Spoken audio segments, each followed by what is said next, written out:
Picture the scene.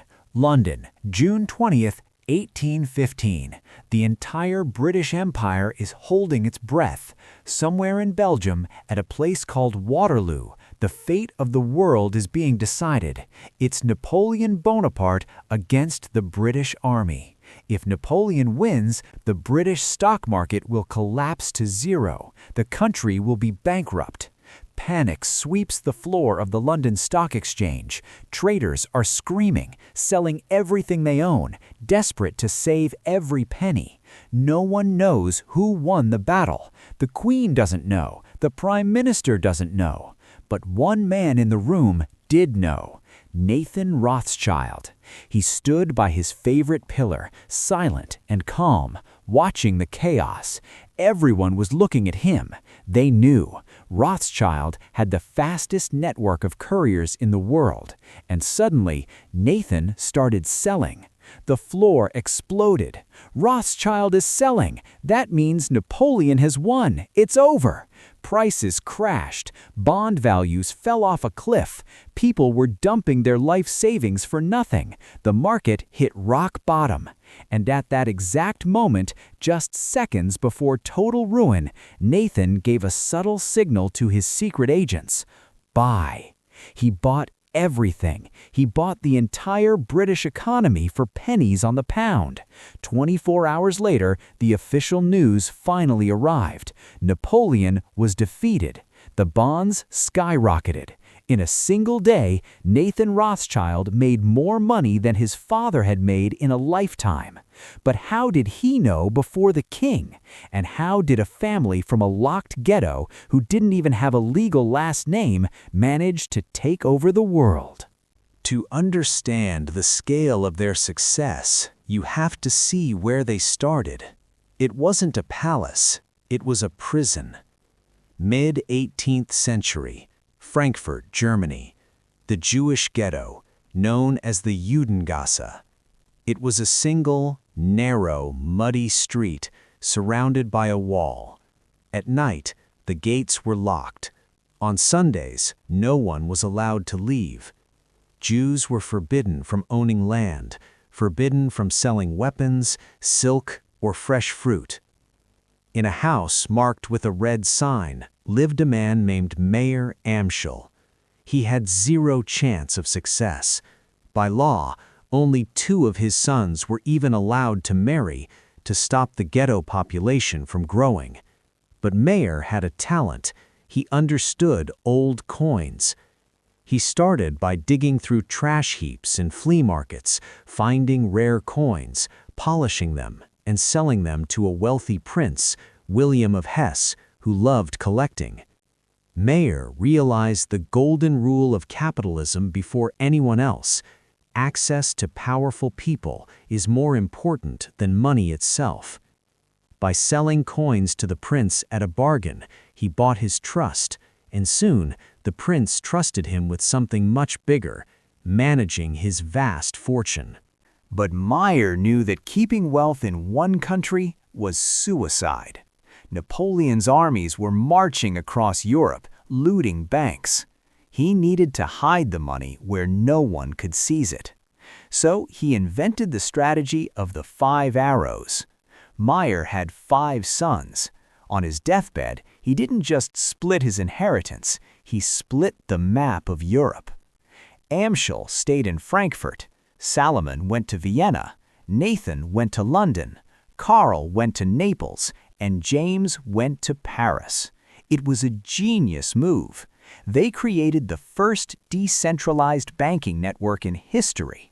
If a revolution started in France, the money flowed instantly to London. If England was in crisis, the gold moved to Vienna. They became untouchable. But their greatest weapon wasn't gold. Their weapon was information. In the early 1800s, information moved at the speed of a cart. A letter from Paris to London could take 4 days. To a banker, 4 days is an eternity. Nathan Rothschild realized that time is money, literally. So he built a private communication network that was faster than the government's.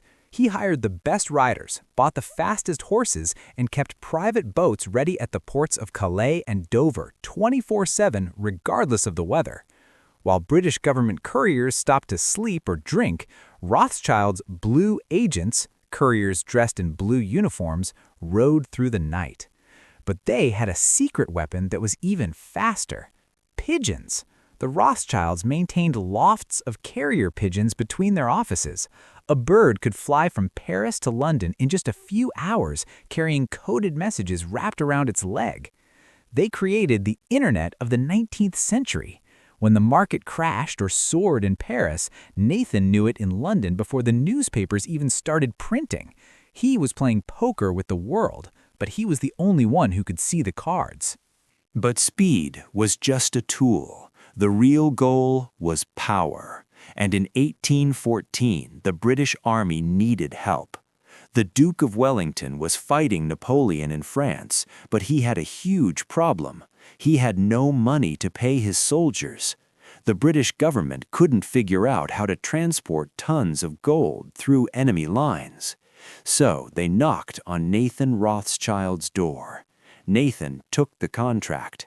He had to move millions of pounds in gold coin from England to France, right under Napoleon's nose. It was the most audacious smuggling operation in history. Using his brothers in Paris and Frankfurt, Nathan disguised the gold shipments. He used his network of smugglers to move the cash through France itself.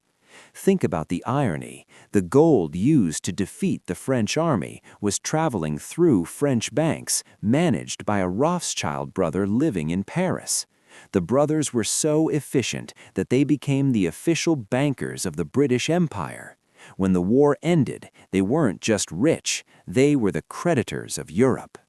By the mid-19th century, the five brothers controlled the world. They financed railways in Austria, diamond mines in Africa, and the construction of the Suez Canal. They were so powerful that governments were afraid to start wars without asking them first. If the Rothschilds refused to lend money, the war couldn't happen. The poet Heinrich Heine famously said, "Money is the god of our time, and Rothschild is his prophet." They built palaces that rivaled Versailles. They collected art, wines, and favors. But they never forgot the rule of the ghetto: family first. For generations, they married their own cousins to keep the fortune and the secrets inside the family circle. Today, the name Rothschild is surrounded by myths and conspiracy theories. People say they own the weather, the central banks, and the world governments. Most of that is fiction, but the reality is actually more impressive.